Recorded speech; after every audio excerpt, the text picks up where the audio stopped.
ओम नमः शिवाय. श्री सद्गुरुनाथ महाराज की जय. परमपूज्य गुरुदेवता श्री कलावती माता की जय. आई कलावती देवी बाय राधिका जोशी या आपल्या यूट्यूब चॅनलमध्ये मी आपणा सर्वांचं स्वागत करते.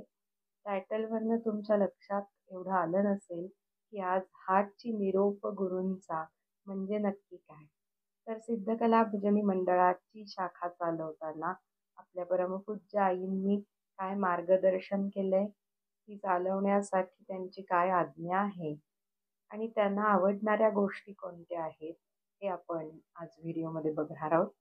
आणि व्हिडिओच्या शेवटी आपण माझी आजी कैलासवासी ताराबाई मराठे हिला परमपूज्य आईंकडनं शेकडो पत्र आली प्रचार कार्याच्या निमित्ताने, आणि त्या पत्रांमधनं भजन चालू ठेवण्यासाठी एखाद्या शाखेसाठी काय परमपूज्य आईंनी काय मार्गदर्शन केलंय, काय बोध केलाय. तर ह्या व्हिडिओच्या शेवटी आपण 5 मुद्दे म्हणजे थोडक्यात 5 परमपूज्य आईंचे निरोपच बघणार आहोत. आणि म्हणून व्हिडिओचं टायटल आहे की हातची निरोप गुरूंचा. आपल्याला सिद्धकला भजनी मंडळाची शाखा जर आपल्याकडे असेल तर आपलं नियमित भजन घडतं, जास्तीचा काही नेम घडतो. पण ती अपॉर्च्युनिटी म्हणून परमपूज्याची आज्ञा तंतोतंत पालन करून जर शाखा चालवली तर त्या शाखेचं पण सोनं होतं आणि त्या शाखा प्रमुखाच्या आयुष्याचं सुद्धा सोनं होतं. ते सोनं कसं करून घ्यायचंय हेच आपण आज ह्या व्हिडिओच्या निमित्ताने बघण्याचा प्रयत्न करूया. आता एखाद्या ठिकाणी सिद्धकला भजनी मंडळाची शाखा जर चालू करायची असेल तर तिथे पहिला प्रश्न येतो की पुढाकार कोण घेणार. मग पुढाकार परमपूज्याई म्हणतात की 2-3 लोकांनी पुढाकार घ्यावा, म्हणजे कोणा एकावर बर्डन येत नाही. एखादा माणूस नसेल तर बाकीची 2 लोक तिथली व्यवस्था, तिथला नेम ह्याची काळजी घेऊ शकतात. त्याचप्रमाणे माझ्या आजीचा एक दृष्टिकोन तुम्हाला सांगते की जो शाखा प्रमुख असतो तो लिटरली अडकून जातो, म्हणजे त्याला फुल डेडिकेशननी ती शाखा चालवायला लागते. त्याचे सगळे पर्सनल कामं, पर्सनल आवडी निवडी बाजूला ठेवून जितके दिवस उपासना आहे तितके दिवस तिथे उपस्थित राहावंच लागतं. त्या केसमध्ये माझ्या आई वडिलांसारखे पण भरपूर लोक आहेत की त्यांनी अख्खं आयुष्य त्या शाखेला वाहूनच टाकलं. मग आमचं जर शनिवार रविवार सोमवार बिबवेवाडी पुणे इथे भजन असेल तर माझे वडील कुठेही त्या वेळेला जायचे नाही. म्हणजे पर्सनल ट्रिप्स टूर्स, कुठले लग्न कार्य, काही फंक्शन्स हे शनिवार रविवार सोमवार मध्ये असलं तर माझे वडील अजिबात आमच्या इथलं भजन सोडून हलायचे नाही. आणि असं डिव्होशन शाखा प्रमुख करतात म्हणून त्या भजनाचा, त्या नियमाचा लाभ इतर लोकांना मिळू शकतो. ह्या उलट असेही शाखा प्रमुख आहेत की ते फक्त ऑर्डर सोडतात आणि उत्सवाला तिथे हजेरी लावतात. पण असे शाखा प्रमुख परमपूज्याईंना आवडत नाहीत बरं का. आपली हजेरी शाखा प्रमुख म्हणून तिथे असणं फार गरजेचं आहे. तर मुद्दा परत सांगते, coming back to our point, की माझी आजी म्हणायची, समजा बिबवेवाडीहून पुणे परमार्थ निकेतन एक 5 ते 6 किलोमीटर अंतरावर आहे, तर ती आम्हाला नेहमी प्रश्न विचारायची की दर रविवारी सकाळी तुम्ही झोपेतनं उठून हरिमंदिरात 6 किलोमीटर लांब जाणार का. तर त्याचं उत्तर 90% हो आणि 10% तरी नाहीच असायचं. कारण एवढ्या लांब एवढ्या सकाळी उठून जायचं तर ते वर्षभरातले सगळे 52 आठवडे होईलच अशी शाश्वती नसते. मग ती म्हणाली, तुमच्या सोसायटीच्याच शेजारी म्हणजे जिना उतरला ही जी शाखा आपण चालू केली आहे तिथे जबरदस्ती जरी वाटलं तरी आपल्यावर जबाबदारी आहे, म्हणून का होईना त्या शाखा प्रमुखाकडनं नेम घडतो नियमित, आणि नेम घडल्यामुळे हातून चांगलं कार्य घडतं आणि आपल्या आयुष्याचं कल्याण होऊन जातं. हे आजीचे शब्द आमच्या हृदयात, आमच्या डोक्यात इतके कॉन्क्रीट, इतके भिनले की आम्ही त्या क्षणापासून आमची वारी शनिवार रविवार सोमवारची जास्तीत जास्त न चुकवण्याचा प्रयत्न केला. त्याने आमच्या आयुष्याचं कल्याण झालं, आणि अजूनही होत आहे. आता माझ्या वडिलांचा शेवट गोड हा सेवा करूनच झाला आमच्या शाखेत. कसली सेवा? झाडणा पुसण्याची सेवा करून त्या माणसाचा त्यांनी शेवट गोड करून घेतला. थोडक्यात प्रमुख पद ही आईंच्या नजरेत येण्यासाठी अपॉर्च्युनिटी समजायला हरकत नाही. पण त्याच प्रमुखांनी जर खोटेपणा, राजकारण, अधर्माने वागणं असं जर केलं तर आपला विनाश होण्याची अपॉर्च्युनिटी पण नाकारता येणार नाही. आता शाखा प्रमुखांनी फक्त मोठेपणा मिळतील अशीच सेवा करायची असं काही नाही बरं का, की फक्त भजनाची सुरुवात, पेटी, तबला, अनुभव कथन म्हणजे जिथे आम्ही म्हणतो ज्याला की फोकस असतो, हायलाईट होतील अशाच सेवा करायची अशी काही गरज नाहीये. त्यांनी श्रमाच्या सेवा सुद्धा कराव्या. म्हणून मी माझ्या वडिलांचं उदाहरण दिलं, की त्यांनी शाखा सुरू झाल्यापासून कायम झाडण्या पुसण्याची सेवा शेवटच्या क्षणापर्यंत केली आणि त्यातच त्यांचा शेवट गोड झाला.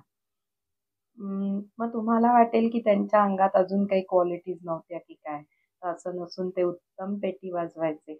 भजनाची सगळी तयारी आमच्या घरातनं खाली सामान नेऊन जिने उतरून श्रमाची सेवा हे करायचे. मी आणि आई बाहेरगावी गेलो तर भजनाची सुरुवात करायचे. अगदी रांगोळी घालायची सेवा सुद्धा करायचे. तर असं शाखा प्रमुखांनी करायला हरकत नाही. त्यांनी फक्त ऑर्डर सोडायच्या असा कुठेही नियम नाही.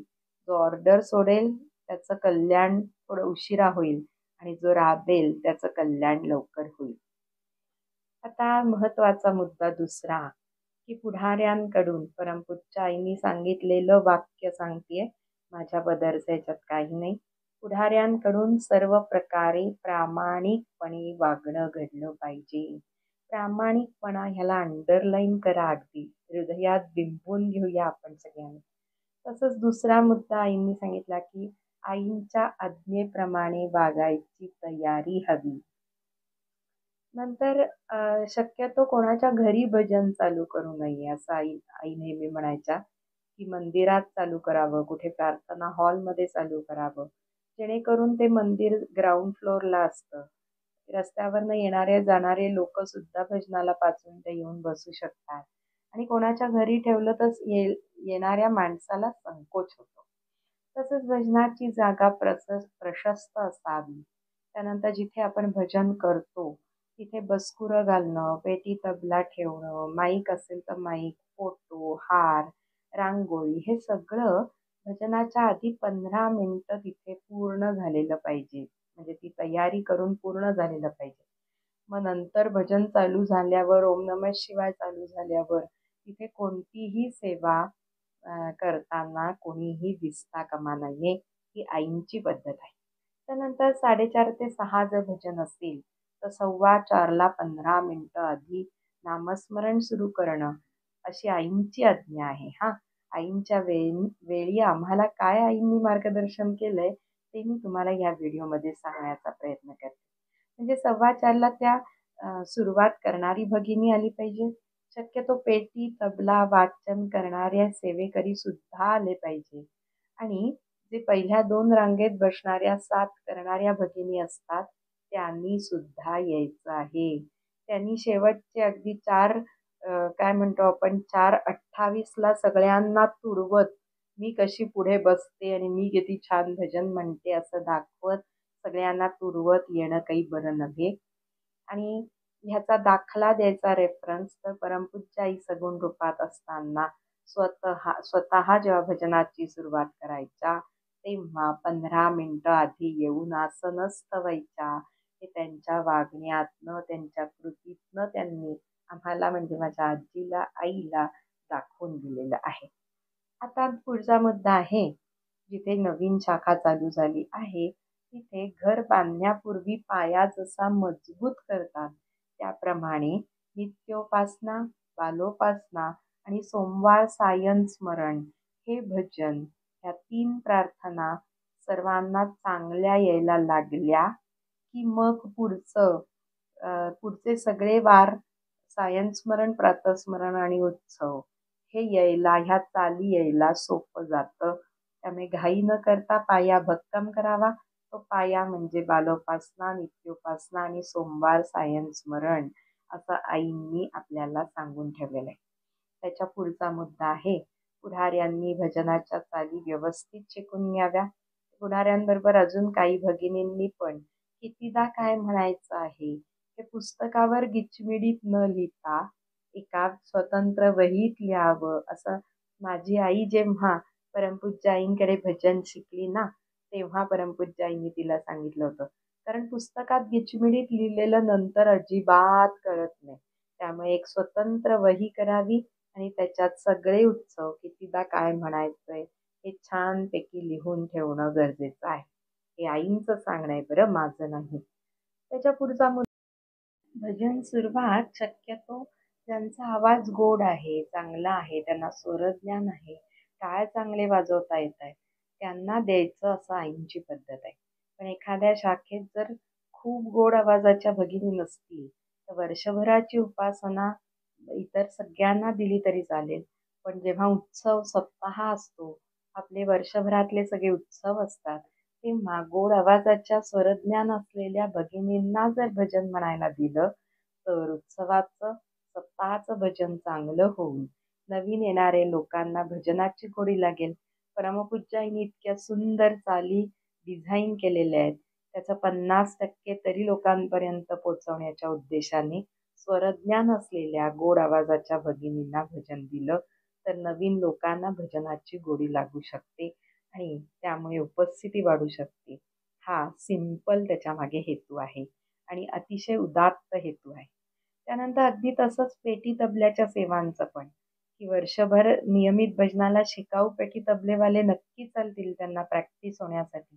पण उत्सव आणि सप्ताह असताना मात्र जे तज्ज्ञ पेटी तबलावाले आहेत, त्यांनी जर पेटी तबल्याची सेवा घेतली, त्यांना जर दिली, तर भजन रंगायला मदत होते.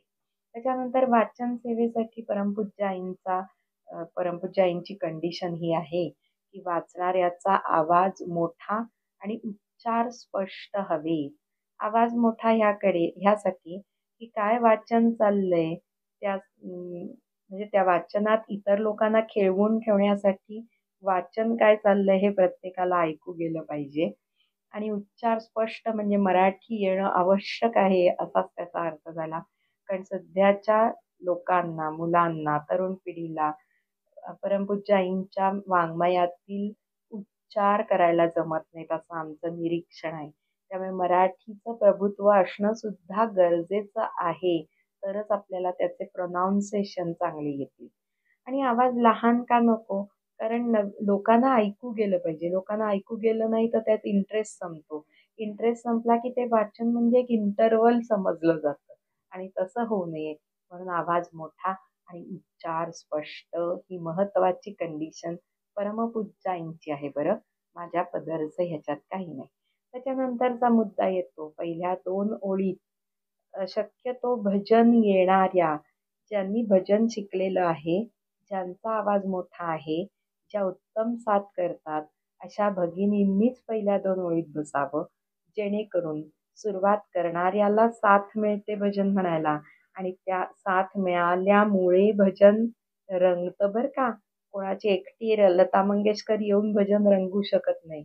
त्या भजनाला साथ हवी म्हणजे ते टीमवर्क आहे आणि असं टीमवर्क करण्यासाठी पहिल्या 2 ओळीत जर त्या भगिनी बसल्या, तर उत्तम भजन दणकतं असं आमचा अनुभव आहे आणि हे परमपूज्य आईंचं सांगणं आहे. परत माझ्या पदरचं इथे एकही अक्षर मी घातलेलं नाही.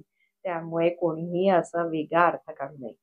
त्याच्यानंतरचा पॉइंट आहे, की सगळ्यांनी ओळीत शिस्तीत बसावं. कुठेही जागा सोडायची नाही. समजा 4:30 पर्यंत पहिल्या ओळीतली भगिनी आली नसेल साथ करणारी, तर पाठीमागच्या भगिनीने पुढे सरकून घ्यायचं. पहिली ओळ कधीही रिकामी सोडायची नाही. कोणतीच जागा रिकामी सोडायची नाही. त्यांनी पुढे सरकून घ्यायचं आणि रांगोळीचे ठिपके काढतो तशा सिमेट्रिकली लोकं बसलेली आहेत, असं परमपूज्य आईंना खूप आवडतं. त्यामुळे शिस्तीत बसणं हे पण गरजेचं आहे. त्यानंतर नवीन लोकांनी एकदम टाळ वाजवायची नाही. प्रथम टाळीवर वाजवायचं. टाळी म्हणजे हाताची टाळी. त्याच्यावर 2 ठोके, 3 ठोके, 4 ठोके याची प्रॅक्टिस करायची आणि मग एकदा यायला लागलं टाळीवर, की मग हळू-हळू हळू आवाजात टाळ वाजवायचे. मग एका लयीत वाजवता यायला लागले, की मोठ्याने वाजवायचे. सगळ्यांचे टाळ हे एका लयीत आले पाहिजेत आणि नवीन लोकांनी एका ओळीची चाल ऐकून मग दुसरी ओळ, कारण आपल्या भजनाची पद्धत एक ओळ दोनदा घ्यायची अशी असल्यामुळे नवीन लोकं आली तरी त्यांनी पहिली ओळ ऐकली, पहिल्या ओळीची चाल ऐकली, की त्यांना दुसरी ओळ आपोआप म्हणता येते.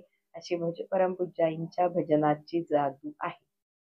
तसंच भजनाचे 4 सूर निघाले नाही पाहिजेत असं परमपूज्य आईंचं सांगणं आहे, की रडा पण एका सुरात रडा. म्हणजे जी भगिनी किंवा बंधू सुरुवात करत आहे, त्या बंधूच्या किंवा भगिनीच्या सुरात सूर मिसळणं हे आपल्याला कंपल्शन आहे. म्हणून सुरुवात करणाऱ्याचे 5 सेकंद सूर कानात साठवायचा आणि मग आपण भजन म्हणायला सुरुवात करायची. कधी-कधी बंधूंना ह्या भगिनींची पट्टी मॅच होत नाही असं पण होऊ शकतं. त्यावेळी बंधूंनी आपल्याच मोठ्या आवाजात वेगळ्या सुरात भजन म्हणायचं ही पद्धत नाही. आपल्याला एका सुरात भजन म्हणायचंय.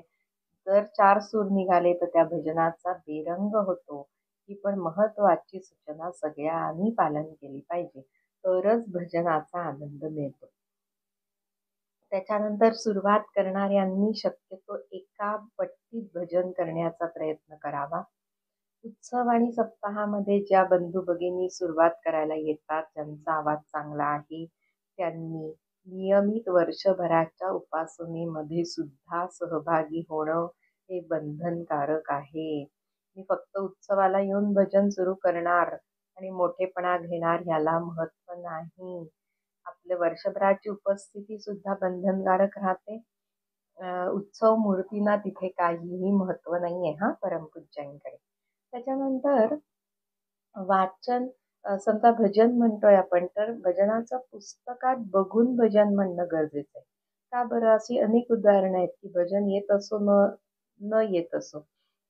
बंधू-भगिनी डोळे मिटून भजन म्हणण्याचा प्रयत्न करतात. त्या केसमध्ये भजन येत नसल्यामुळे शब्द चुकतात.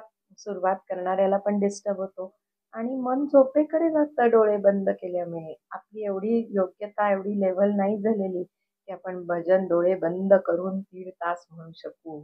त्यामुळे भजनाच्या पुस्तकाकडे लक्ष देऊन भजन म्हणलं, की अन्य विचार मनात येत नाही आणि मन झोपेकडे जात नाही.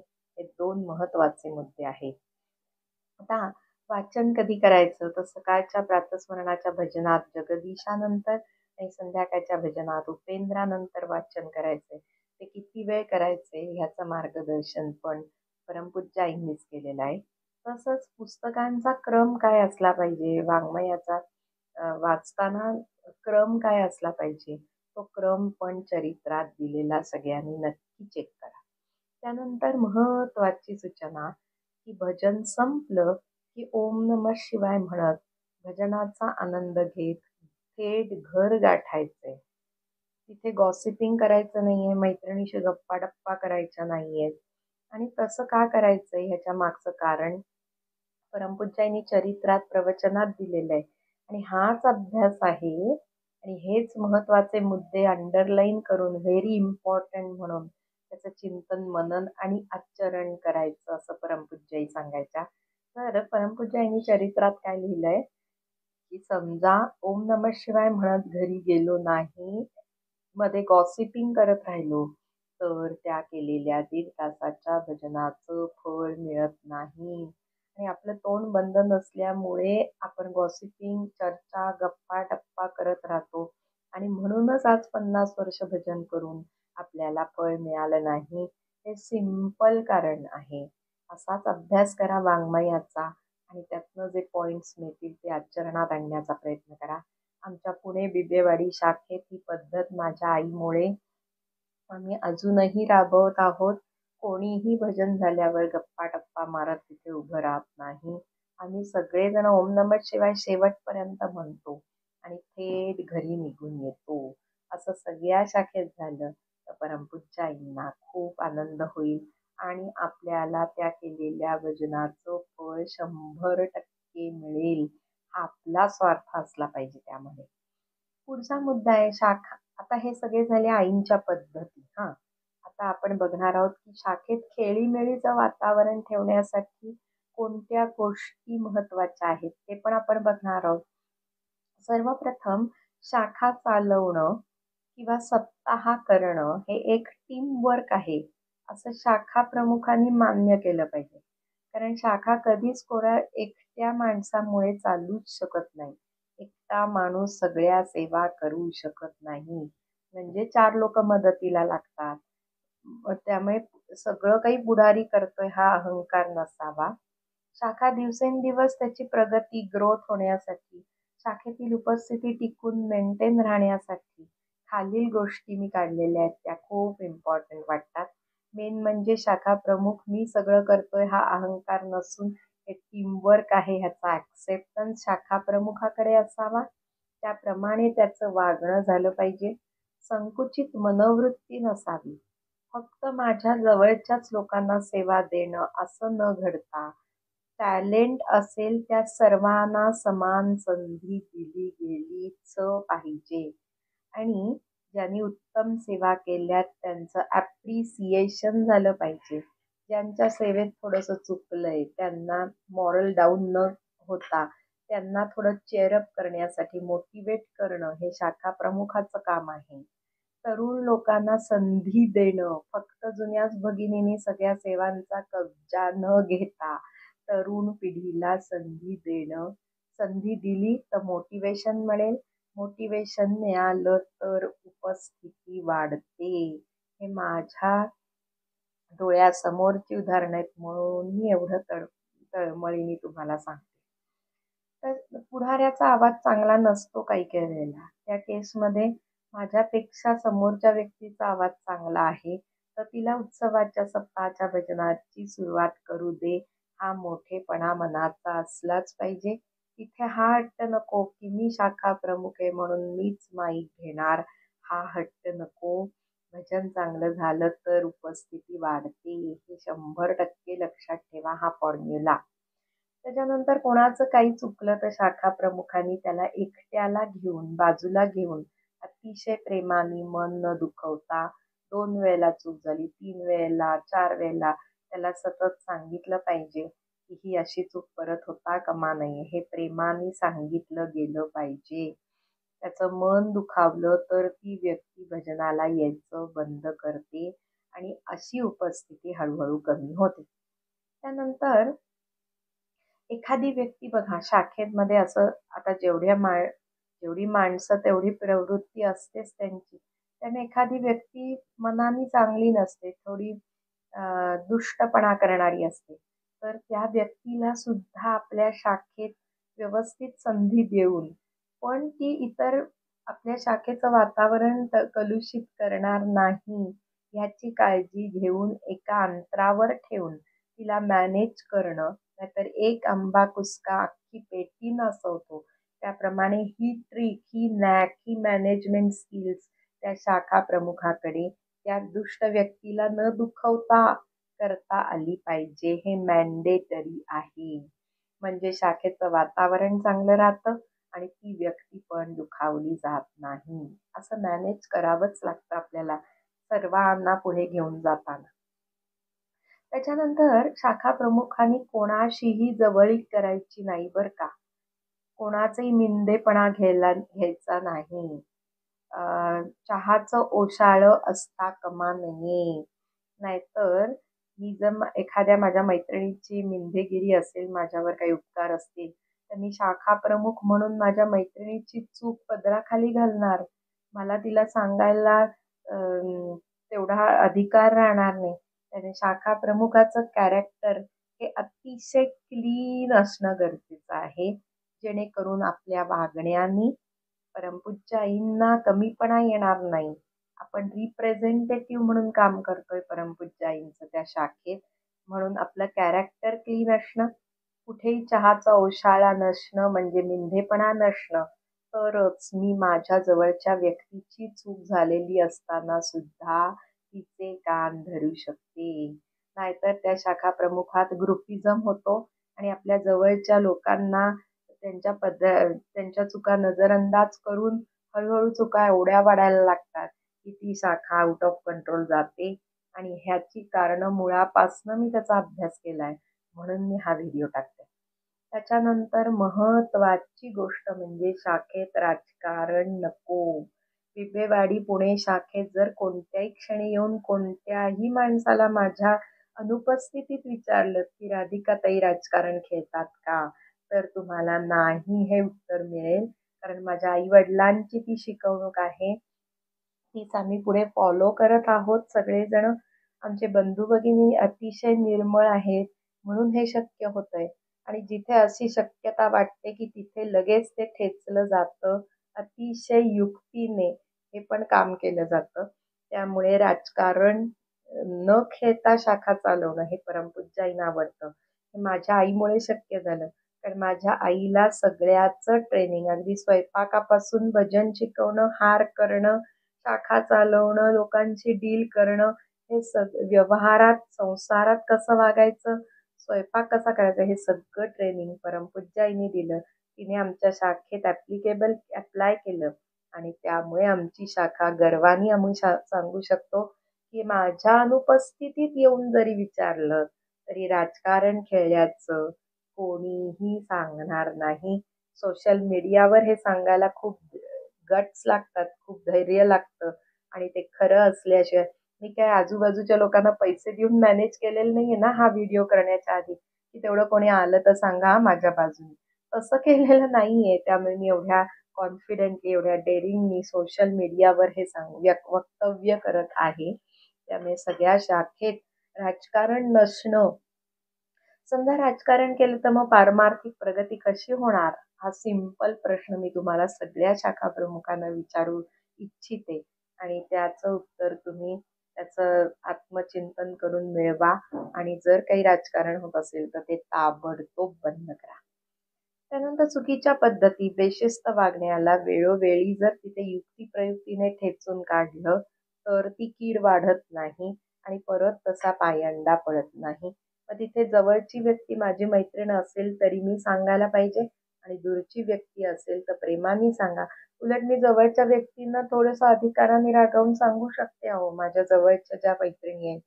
पण मी इतर जे परके लोक आहेत, जे माझे जवळचे नाहीत त्यांना मात्र अतिशय गोड पद्धतीने सांगून त्या चुकीचे प्रथा आणि वागणं ह्याचा निषेध केला पाहिजे. ते तिथेच थांबवलं पाहिजे, त्याला आळ घातला पाहिजे.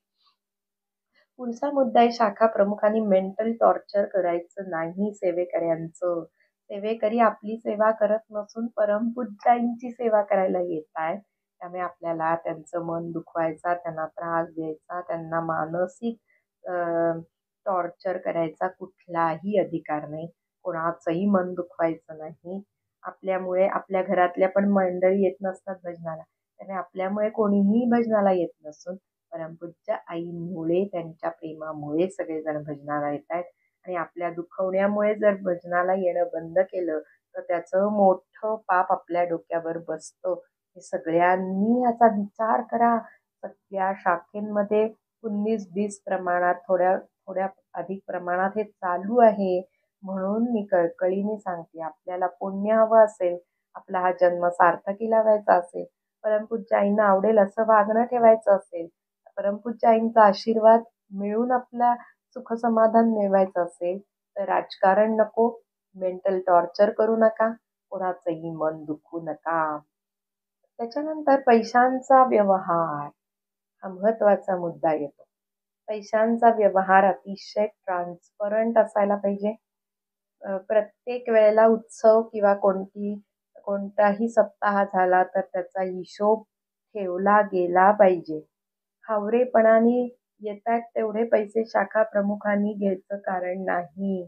तिथे कमी पडेल. त्रिभुवनाचा पती बसलाय आपल्याला पुरवठा करायला. तिथे कमी पडेल ही काळजीच सोडा हो.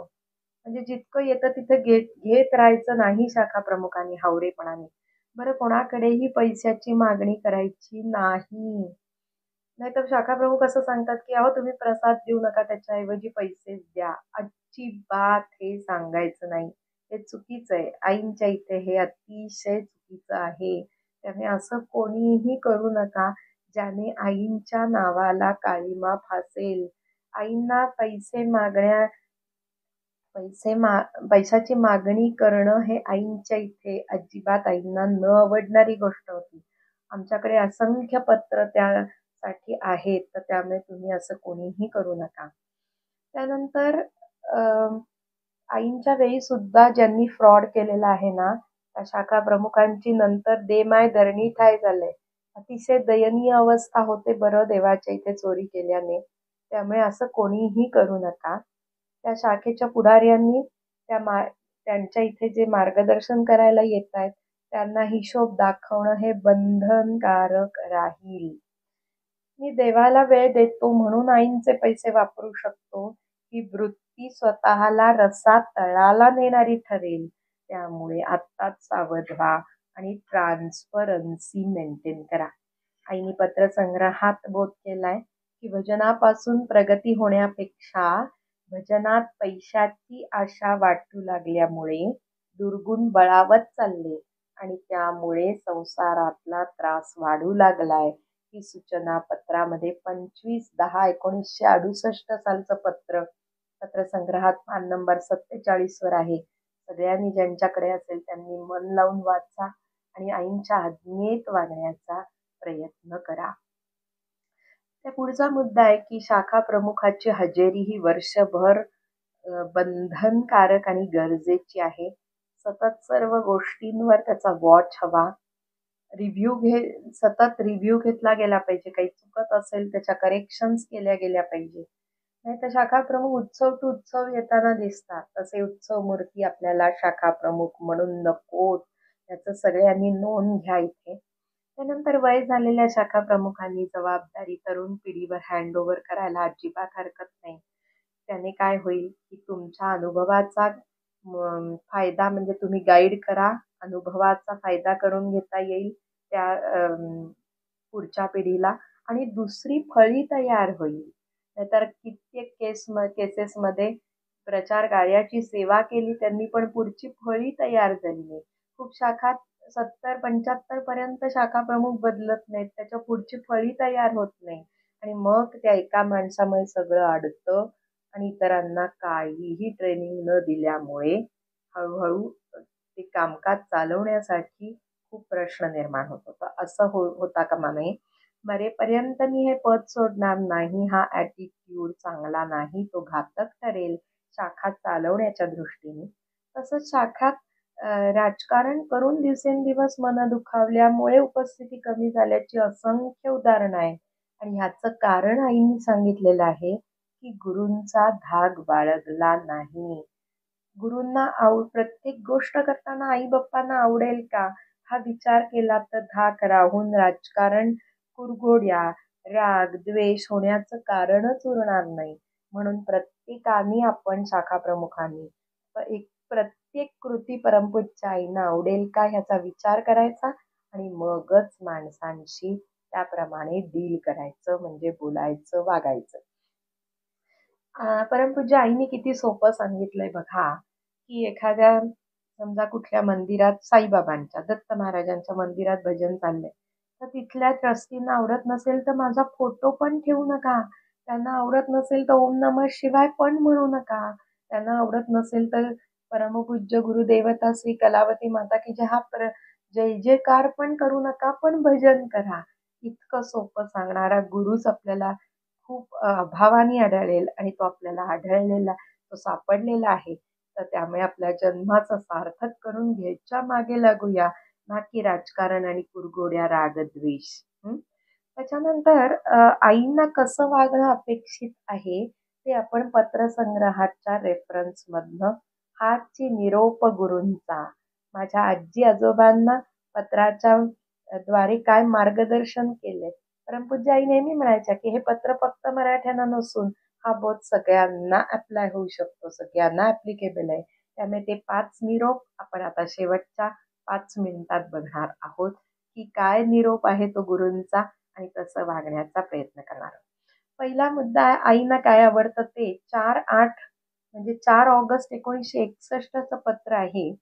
परमपूज्य आई म्हणतायत की भजन सुरू आहे तिथे शाखा प्रमुखांनी किंवा बंधू भगिनींनी आपल्या ओळखीचे इष्ट मित्र जे कोणी भेटतील त्यांना आईंचं वाङ्मय आहे त्यातलं एखादं पुस्तक भेट म्हणून द्यावं आणि असं केल्यामुळे त्यांना भजनाचा मार्ग सांगावा. असं केल्यामुळे तुमच्या पदरी पुण्य पडेल. कारण एखादी नवीन व्यक्ती या मार्गात आली, तर त्यांच्या आयुष्याचं कल्याण होण्याचं पुण्य आपल्या पदरी पडेल, असं परमपूज्य आई पत्रात लिहितायत. दुसरा निरोप आहे गुरूंचा. माझ्या आजोबांना आईंनी बोध केलाय. 17 ऑक्टोबर 1964चं पत्र आहे. आजोबांना आई म्हणतात, की आपल्या अंगी उपासनेचं बळ सामर्थ्य येण्यासाठी काय करावं हे सांगितलंय हां. कोणता नेम करावा. इनफॅक्ट आई आजोबांना म्हणत आहे, जर उपासनेचं बळ अंगी असेल, तर मार्गातले अडथळे चुटकीसरशी दूर होतील. काय व्हायचं? आणि ह्याचं मोठं उदाहरण म्हणजे माझी आजी आहे. काय व्हायचं, की प्रचार सेवा करताना आजोबांना खूप अडथळे यायचे. लोकांचं सहकार्य मिळायचं नाही. जेलसी असायची लोकांची. ते अडथळे दूर करून आजोबांचा हेतू तडीस जाण्यासाठी परमपूज्य आईंनी त्यांना नेम दिला. कोणता नेम दिला? मोठमोठ्या विचारांच्या मागे लागण्यापेक्षा, मराठ्यांना म्हणतायत, मोठमोठ्या विचारांच्या मागे लागण्यापेक्षा नियमित भजनाला जाणं, पेटी वाजवण्याची सेवा भजनात करणं, रोज 1100 जप करणं आणि शेवटचा पॉइंट महत्वाचा बघा, हरिमंदिरातील प्रकाशनं एकापाठोपाठ एक वाचून त्यातले महत्वाचे मुद्दे लिहून ठेवून त्याचं चिंतन, मनन आणि आचरण करणं. अशा उपासनेने आपल्या अंगी बळ आलं की मार्गातले अडथळे आपोआप दूर होतील. हा आईंचा बोध आपल्याला सुद्धा आहे. कारण आजोबांना प्रचार कार्यात अडथळे येत होते, आपल्याला संसारात येत आहेत. मग अशा पद्धतीने नेम चालवून त्याचं चिंतन, मनन, आचरण जर केलं तर उपासनेचं सामर्थ्य, ज्याला पॉवर, बैठक असं म्हणतो, ते ती पॉवर अंगी आल्यावर सगळे अडथळे मार्गातले दूर होणार आहेत. म्हणजे हा एक प्रकारे सुखाचा फॉर्म्युलाच परमपूज्य आईंनी दिलाय असं म्हणायला काही हरकत नाही. आई आणि अजून एक वाक्य मला हायलाईट करायचंय. आई पप्पा म्हणतायत, आईंची आठवण सतत ठेवली की पुढचा मार्ग सहज मोकळा होईल. आणि ह्याचा अनुभव मी आत्ता घेत आहे. आमच्या कुटुंबाने घेतला. त्यामुळे सगळ्यांनी हा फॉर्म्युला अप्लाय करायला काहीच हरकत नाही. पुढचा मुद्दा येतोय माझ्या आजोबांना सांगितलेला तिसरा मुद्दा. आजोबांना सांगितलं, नेहमी पत्रात लिहायच्या, की नियमित उपासनेला मराठे तुम्ही जाताय ना, नियमित उपासनेला जाताय ना. सामुदायिक उपासनेला जा सांगायचं कारण पण आईंनी पत्राच्या बोधाच्या रूपानेच आम्हाला सांगितलेलं आहे. म्हणून ते आमच्या घरात आम्हाला सगळ्यांना बिंबलेलं आहे. त्याचे 3 पॉइंट्स बघूयात आपण. आई बाप्पा म्हणतायत, प्रार्थना मंदिराचा उद्देश प्रत्येकाकडून हरिप्रेमाचा उदय होण्यासाठी नियमित साधन घडलं पाहिजे. जेणेकरून घरात प्रयत्न करून जे मन स्थिर होत नाही, ते हरिमंदिरात जाऊन सहजासहजी स्थिर होतं. तिसरा पॉइंट, मंदिरात सामुदायिक उपासनेत निर्भेळ अशा आनंदाचा अनुभव आल्याने मनुष्य जन्माला आल्यावर काय मिळवायचं असतं ते सहजपणे मिळतं. त्यासाठी आधी प्रेम वाढवण्याचा प्रयत्न करावा. त्यानंतर आपोआप सगळं काही जमून येतं. हा प्रार्थना मंदिराचा मुख्य फायदा परमपूज्यानी 3 पॉइंट्स मध्ये सांगितलेला आहे. आणि हे 5 पॉइंट्स आपण आता बघितले. मॉरल ऑफ द स्टोरी बघूया. हाची निरोप गुरूंचा. मॉरल ऑफ द स्टोरी आहे, प्रामाणिकपणे कोणाच्याहीकडे पैसे न मागता, अंतरंग सजवून शो ऑफ न करता, राजकारण, कोणाचा द्वेष, कोणाचं मेंटल टॉर्चर न करता, आईंच्या सांगण्यानुसार आईंच्या धाकात राहून परस्परात राजकारण, द्वेष न करता, कोणालाही न दुखवता प्रेमाने सामुदायिक भजन करत राहणं. आणि अशा सतत केलेल्या उपासनेमुळे अंगात उपासनेचं सामर्थ्य आल्यावर त्यायोगे आपल्या आयुष्यातील, आपल्या संसारातील, आपल्या परमार्थातील सर्व अडथळे, संकट आपोआप दूर होऊन आपण कायमचे सुखी होऊ ह्यात शंकाच नाही. आणि हाची निरोप गुरूंचा. आता येणाऱ्या व्हिडिओमध्ये रामनवमी हनुमान जयंती निमित्त आपण रामरायांचे आणि हनुमंतांवरचा व्हिडिओ बघणार आहोत.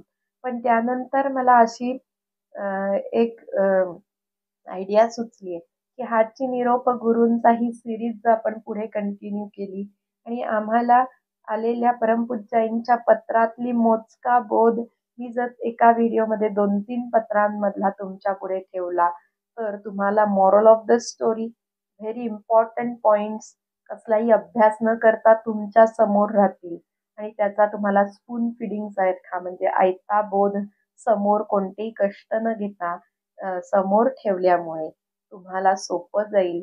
धकाधकीच्या जीवनात आईनी काय सांगितले हे मॉरल जर मी तुमच्या पुढे व्हिडिओच्या निमित्ताने ठेवलं तर तुमचा अभ्यास सोपा जाईल असं मला वाटतंय. तर असं जर आपल्याला करायचं असेल तर तुम्ही मला ह्या व्हिडिओच्या कॉमेंट्समध्ये नक्की कळवा. असं करायचं कोणाची इच्छा असेल तर आपण ह्या पुढची सिरीज हनुमान जयंती नंतरची हाची निरोप गुरूंचा ही कंटिन्यू करण्याचा विचार करूयात. श्री सद्गुरुनाथ महाराज की जय. परमपूज्य गुरुदेवता श्री कलावती माता की जय.